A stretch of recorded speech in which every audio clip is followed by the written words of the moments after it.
नमो नमः आत्मीयः छात्राः।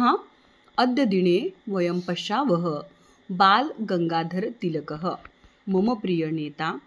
आपल्या बोर्डाच्या प्रश्नपत्रिकेमध्ये प्रश्न क्रमांक 4A मध्ये येणारा अतिशय महत्त्वाचा असा निबंधाचा प्रकार बाळांनो आज आपण पाहत आहोत।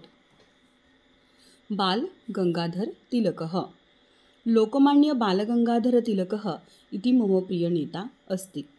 सः षट् अष्ट एकमिते ख्रीस्ताब्दे रत्नागिरीनगर्यां जमीन अलभत। बाल्यात् प्रभूति सः भृशं बुद्धिमानं चतुरं शूरं चम असीत्।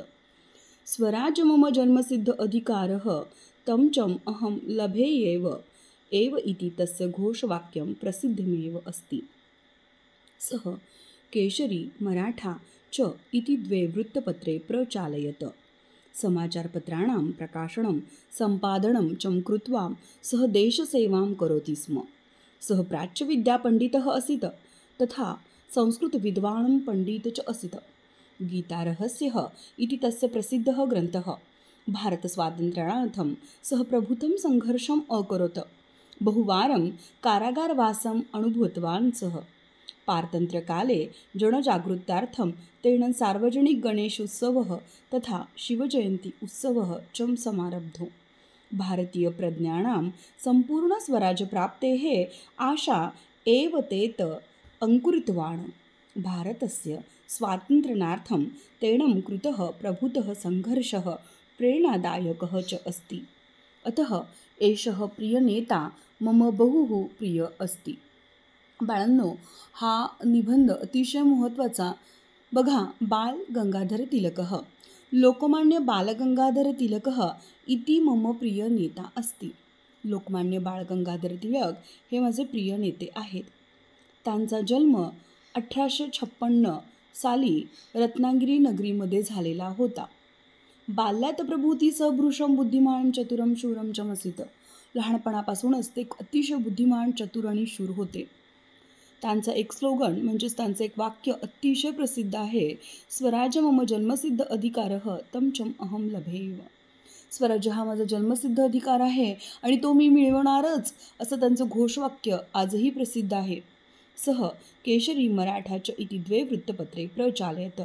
सर्वप्रथम केसरी आणि मराठा ही दोन वृत्तपत्रे बालगंगाधर टिळकांनीच स्थापन केलेली होती।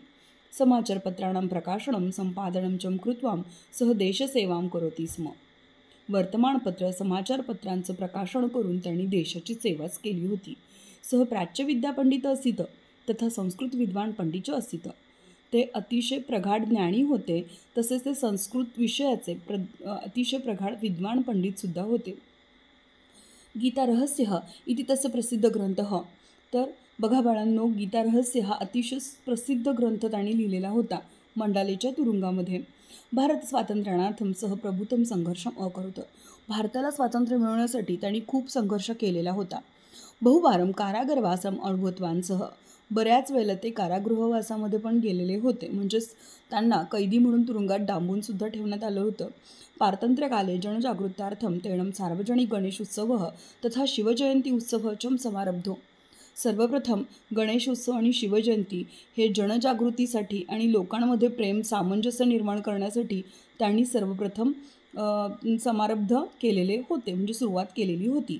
भारतीय प्रज्ञानं संपूर्ण स्वराज्यप्राप्ते आशा एतेतैवं अंकुरितवान्। त्यांनी संपूर्ण स्वराज्यप्राप्ती मिळण्यासाठी भारतीयांच्यामध्ये आशा उमेद अंकुरित केलेली होती। भारतस्य स्वातंत्र्यार्थं तेन कृतः प्रभुतं संघर्ष प्रेरणादायकच अस्ति। तर त्यांनी भारताला स्वातंत्र्य मिळवण्यासाठी हा जो केलेला अतिशय महत्त्वाचा संघर्ष आहे, खरोखर सर्वसामान्य जनतेला प्रेरणा देणारा ठरतो। तर बाळांनो, कसा वाटला निबंध मला कमेंट करून सांगा।